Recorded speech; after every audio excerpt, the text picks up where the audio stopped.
이병철 한 남자의 계산, 대한민국의 미래. 1987년 11월 서울의 한 병실. 창밖으로는 가을비가 내리고 있었습니다. 병상에 누운 한 노인이 조용히 눈을 감았습니다. 그의 이름은 이병철. 삼성그룹 창업주. 대한민국 경제사에서 빼놓을 수 없는 이름입니다. 그런데 그가 마지막으로 남긴 말은 뜻밖이었습니다.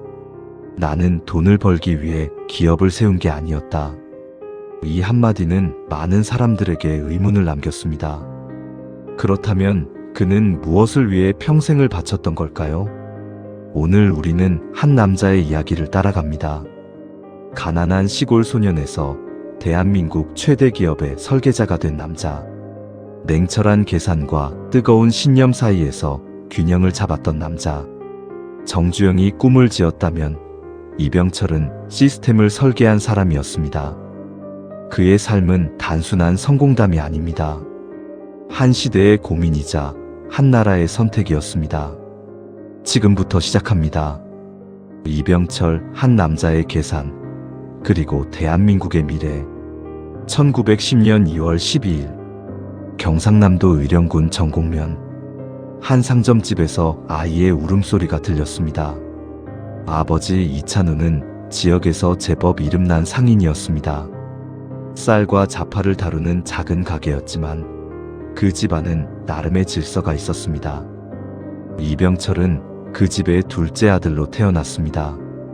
어린 시절 그는 형들과 달랐습니다. 다른 아이들이 마당에서 뛰어놀 때 그는 아버지의 장부를 들여다봤습니다. 숫자가 줄지어 있는 그 노트가 그에게는 놀이터였습니다. 얘야, 장사는 믿음이다. 숫자보다 사람을 먼저 읽어라. 아버지의 말은 평생 그의 머릿속에 남았습니다. 그런데 소년 이병철이 본 세상은 혼란 그 자체였습니다. 일제강점기. 나라는 사라졌고 사람들은 길을 잃었습니다. 1930년 이병철은 와세다 대학 정치경제학부에 입학했습니다. 하지만 그는 학문보다 현실에 관심이 많았습니다. 도쿄의 거리를 걸으며 그는 생각했습니다. 일본은 왜 이렇게 질서정연한가? 조선은 왜 이렇게 무너져 있는가? 그 질문은 단순한 호기심이 아니었습니다. 그것은 평생의 숙제가 되었습니다. 결국 그는 학교를 중퇴하고 고향으로 돌아왔습니다. 책 속의 이론보다 현실 속의 실천을 선택한 것입니다. 1938년 3월 1일 대구 인교동. 이병철은 28살의 나이로 작은 가게 하나를 열었습니다. 간판에는 이렇게 쓰여 있었습니다. 삼성상회. 삼성. 세 개의 별.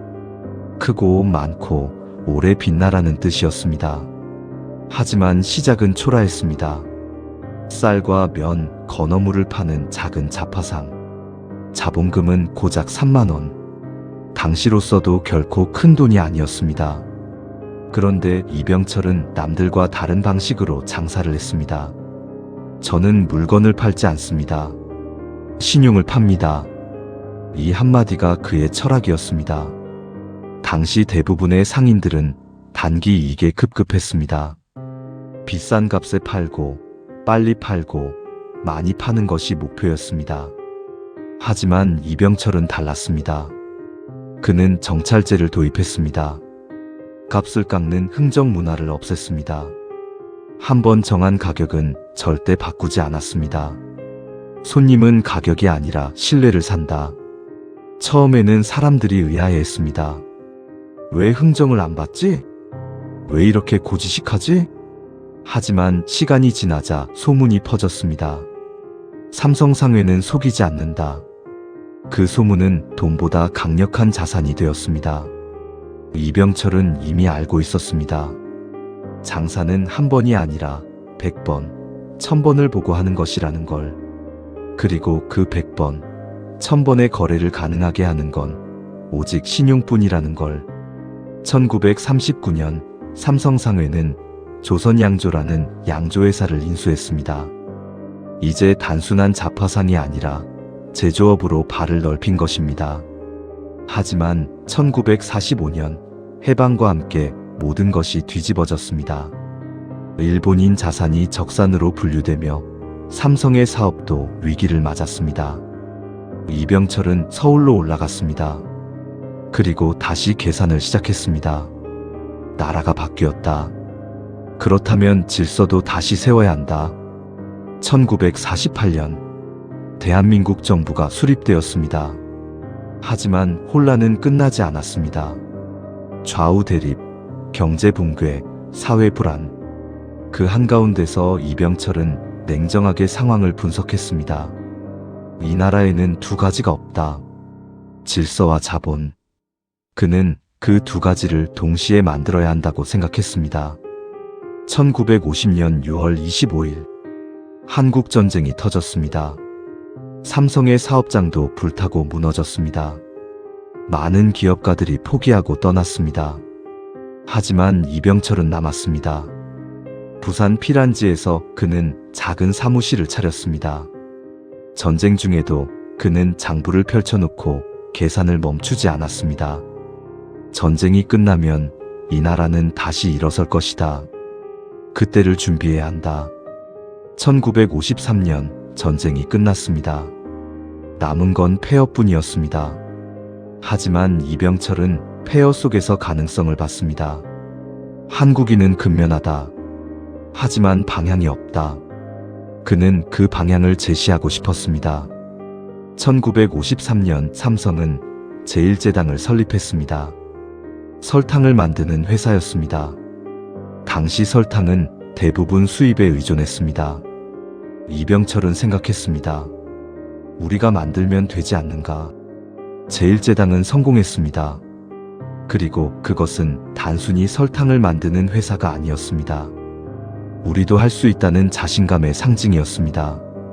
이병철은 사업을 확장했습니다. 제일모직, 삼성물산, 하나둘 계열사가 늘어갔습니다. 그런데 그는 직원들에게 늘 이렇게 말했습니다. 우리는 돈을 버는 게 아니다. 나라를 세운다. 그 말은 단순한 구호가 아니었습니다. 그는 진심으로 믿었습니다. 기업이 강해져야 나라가 선다고. 질서 있는 기업이 혼란스러운 사회를 바로 세운다고. 1960년대 대한민국은 본격적인 산업화의 길로 접어들었습니다. 박정희 정부는 경제개발 5개년 계획을 발표했습니다. 많은 기업들이 정부의 지원을 받으며 급성장했습니다. 삼성도 예외는 아니었습니다. 하지만 이병철은 다른 기업가들과 조금 달랐습니다. 그는 사람에 집착했습니다. 기계는 사면 되지만 사람은 키워야 한다. 1966년 삼성은 인재개발원을 설립했습니다. 직원 교육을 위한 독립적인 기관이었습니다. 당시로서는 파격적인 일이었습니다. 다른 기업들은 생산성에만 집중할 때 삼성은 사람을 키우는데 투자한 것입니다. 이병철은 직원들을 모아놓고 자주 이런 말을 했습니다. 여러분은 회사의 부품이 아닙니다. 이 나라의 기둥입니다. 그는 직원들에게 단순한 업무만 요구하지 않았습니다. 스스로 생각하고 판단하고 책임지는 사람이 되길 바랐습니다. 명령을 따르는 사람은 언제든 바뀝니다. 하지만 생각하는 사람은 기업을 바꿉니다. 이병철의 경영 철학은 명확했습니다. 첫째, 신용. 둘째, 인재. 셋째, 질서. 그는 이 세 가지를 절대 타협하지 않았습니다. 어느 날 한 임원이 제안했습니다. 회장님, 이번 프로젝트는 비용을 좀 줄이면 수익이 훨씬 좋습니다. 이병철은 고개를 저었습니다. 수익보다 신용이 먼저입니다. 비용을 줄이면 품질이 떨어집니다. 품질이 떨어지면 신용이 무너집니다. 그는 단기 이익보다 장기 신뢰를 선택했습니다. 1969년 삼성전자가 설립되었습니다. 당시만 해도 전자산업은 생소한 분야였습니다. 많은 사람들이 의아해했습니다. 왜 삼성이 전자제품을 만듭니까? 이병철은 대답했습니다. 미래는 기술입니다. 기술이 없으면 나라도 없습니다. 그는 이미 다음 시대를 내다보고 있었습니다. 이병철은 냉정한 사람으로 알려져 있었습니다. 감정을 드러내지 않았고 철저히 논리와 계산으로 판단했습니다. 하지만 그 안에는 따뜻한 마음이 숨어 있었습니다. 1970년대 초 삼성의 한 공장에서 화재가 발생했습니다. 다행히 인명피해는 없었지만 시설이 크게 파손되었습니다. 이병철은 즉시 현장으로 달려갔습니다. 그리고 놀라운 결정을 내렸습니다. 직원들 월급은 전액 지급합니다. 공장이 복구될 때까지 한 달 유급 휴가를 드립니다. 주변 사람들이 말렸습니다. 회장님, 회사 재정이 어려운데 그러시면 안 됩니다. 이병철은 조용히 말했습니다. 기계는 다시 사면 됩니다. 하지만 사람의 마음이 떠나면 끝입니다. 그는 사람을 단순한 노동력으로 보지 않았습니다. 기업의 본질이자 미래의 자산으로 봤습니다. 또 다른 일화가 있습니다. 1970년대 중반 오일 쇼크로 전 세계 경제가 흔들렸습니다. 한국도 예외가 아니었습니다. 많은 기업들이 구조조정에 나섰고 대량 해고가 이어졌습니다. 삼성도 어려웠습니다. 임원들이 모여 회의를 했습니다. 인력 감축이 불가피합니다. 이병철은 한참을 생각하다가 입을 열었습니다. 다른 방법을 찾아보십시오. 사람을 자르는 건 마지막 선택입니다. 결국 삼성은 임원들의 급여를 삭감하고 신규 투자를 축소하는 방식으로 위기를 넘겼습니다. 단 한 명의 직원도 해고하지 않았습니다. 이 소식을 들은 직원들은 눈물을 흘렸습니다. 회장님이 우리를 지켜주셨다. 이병철은 이렇게 말했습니다. 지킨 게 아닙니다. 당신들이 삼성을 지킨 겁니다. 그는 냉철한 경영자였지만 따뜻한 리더이기도 했습니다. 계산만 하는 사람이 아니라 사람을 이해하는 기업가였습니다. 1970년대 대한민국 경제는 고도성장을 구가했습니다. 그 중심에는 두 명의 거인이 있었습니다. 이병철과 정주영. 두 사람은 비슷하면서도 달랐습니다. 정주영은 의지의 사람이었습니다. 해보자. 안 되면 되게 만들자. 불가능을 가능으로 만드는 열정의 아이콘이었습니다. 이병철은 계산의 사람이었습니다. 할 수 있는가? 어떻게 할 것인가? 치밀한 분석과 체계적 실행의 대가였습니다. 두 사람은 서로를 존중했습니다. 하지만 경쟁은 치열했습니다. 건설, 조선, 자동차, 중화학공업 시대가 열리면서 두 그룹은 같은 분야에서 부딪혔습니다. 어느 날 한 기자가 이병철에게 물었습니다. 현대와 삼성, 누가 이길까요? 이병철은 잠시 침묵하다가 대답했습니다. 이기고 지는 게 중요한 게 아닙니다. 두 기업 모두 나라를 위해 일한다면 그것으로 충분합니다. 그는 경쟁을 제로섬 게임으로 보지 않았습니다. 함께 성장하는 과정으로 봤습니다. 하지만 그에게도 원칙은 있었습니다. 경쟁은 피할 수 없습니다. 그러나 도덕 없는 경쟁은 재앙입니다. 그는 실적보다 윤리를 먼저 세웠습니다. 불법적인 방법으로 계약을 따내는 일, 부당한 압력으로 경쟁사를 무너뜨리는 일, 이런 것들을 그는 절대 용납하지 않았습니다. 한 번은 삼성의 한 임원이 경쟁 입찰에서 비리를 저질렀다는 소문이 돌았습니다. 이병철은 직접 조사를 지시했습니다. 사실로 드러나자 그는 그 임원을 즉시 해임했습니다. 주변에서는 아까워했습니다. 능력 있는 사람인데 너무 가혹한 것 아닙니까? 이병철은 단호했습니다. 능력보다 중요한 건 도덕입니다. 도덕 없는 능력은 독입니다.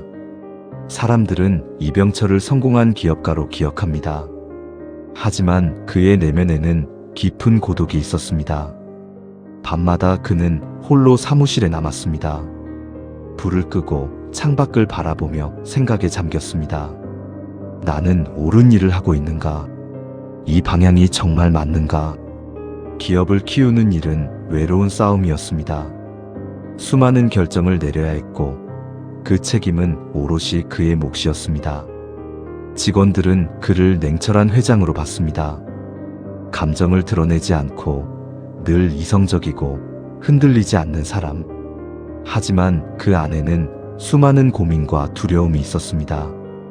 한 번은 사위인 홍진기가 늦은 밤 사무실을 찾았습니다. 이병철은 혼자 앉아 담배를 피우고 있었습니다. 장인어른, 아직도 일하십니까? 이병철은 쓸쓸하게 웃었습니다. 일이 아니라 생각을 하고 있네. 무슨 생각이십니까? 이병철은 잠시 침묵하다가 말했습니다. 나는 기업을 키웠지만 아직 사람을 다 이해하진 못했네. 숫자는 정확하지만 마음은 복잡하더군. 홍진기는 장인의 깊은 외로움을 느꼈습니다. 기업을 이끄는 사람은 늘 앞서가야 합니다. 하지만 앞서간다는 건 혼자라는 뜻이기도 했습니다.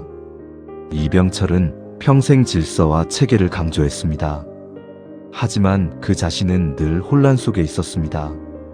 내가 만든 이 시스템이 사람을 행복하게 할까? 아니면 올가맬까? 내가 세운 이 질서가 자유를 보호할까? 아니면 억압할까? 이런 질문들이 그를 괴롭혔습니다. 밤의 사무실은 그의 유일한 안식처이자 가장 큰 전쟁터였습니다.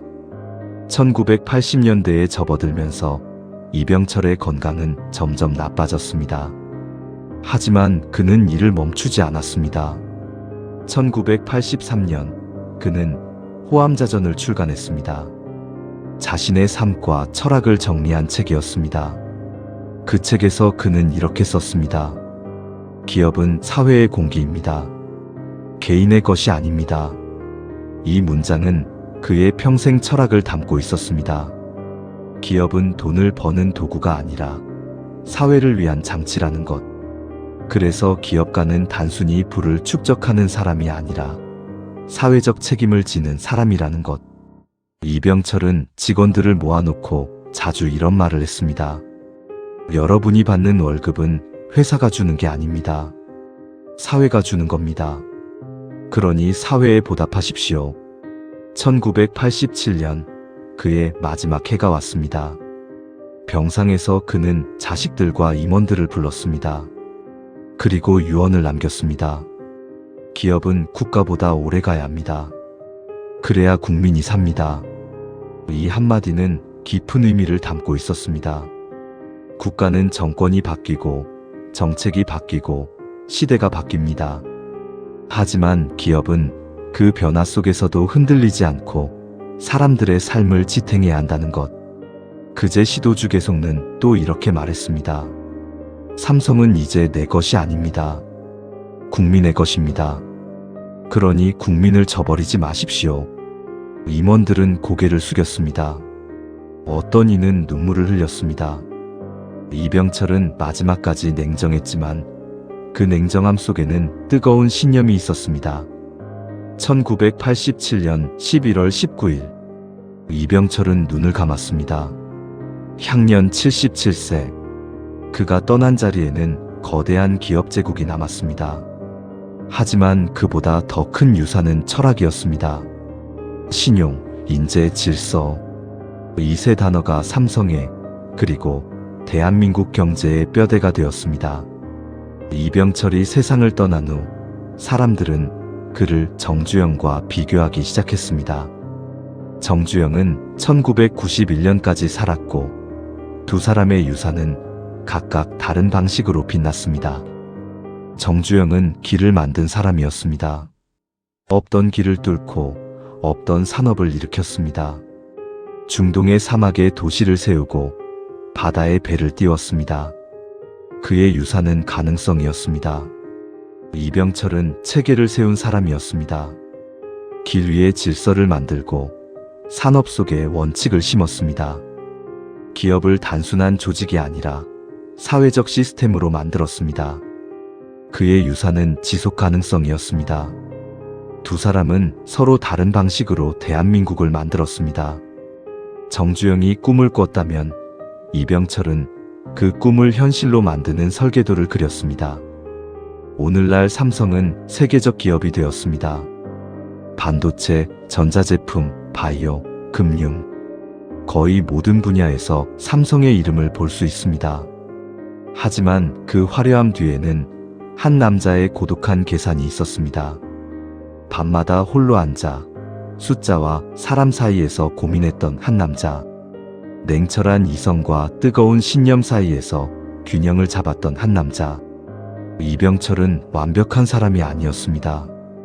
그에게도 실수가 있었고 한계가 있었습니다. 때로는 너무 냉정해 보였고 때로는 너무 고집스러워 보였습니다. 하지만 그는 자신의 방식으로 최선을 다했습니다. 혼란의 시대에 질서를 세우려 했고 가난한 나라에 희망을 심으려 했습니다. 오늘날 우리는 이병철이 남긴 세상에 살고 있습니다. 그가 만든 기업은 여전히 돌아가고 그가 세운 원칙은 여전히 작동합니다. 하지만 세상은 바뀌었습니다. 기업의 역할도, 리더의 책임도, 사회의 기대도 달라졌습니다. 그렇다면 오늘의 우리는 무엇을 배워야 할까요? 이병철이 남긴 가장 큰 교훈은 이것입니다. 기업은 돈보다 신용으로, 신용보다 사람으로 선다. 그는 평생 이 원칙을 지켰습니다. 단기 이익보다 장기 신뢰를 선택했고 숫자보다 사람을 먼저 생각했습니다. 오늘날에도 이 원칙은 유효합니다. 아니, 어쩌면 지금이야말로 더 절실한 시대일지 모릅니다. 우리는 묻습니다. 기업은 무엇을 위해 존재하는가? 리더는 무엇을 책임져야 하는가? 성공이란 무엇인가? 이병철은 이미 답을 남겼습니다. 기업은 사회를 위해 존재하고 리더는 사람을 책임져야 하며 성공이란 함께 가는 것이다. 1910년 가난한 시골 소년으로 태어나 1987년 거대한 유산을 남기고 떠난 한 남자. 그의 이름은 이병철. 삼성그룹 창업주이자 대한민국 경제의 설계자. 정주영이 길을 만들었다면 이병철은 그 길 위에 체계를 세웠습니다. 그의 유산은 삼성이라는 이름보다 질서라는 철학에 있습니다. 오늘 우리가 기억해야 할 것은 화려한 성공이 아닙니다. 그 성공 뒤에 숨어있던 고독한 계산, 끊임없는 고민, 그리고 흔들리지 않는 원칙입니다. 이병철은 말했습니다. 나는 돈을 벌기 위해 기업을 세운 게 아니었다.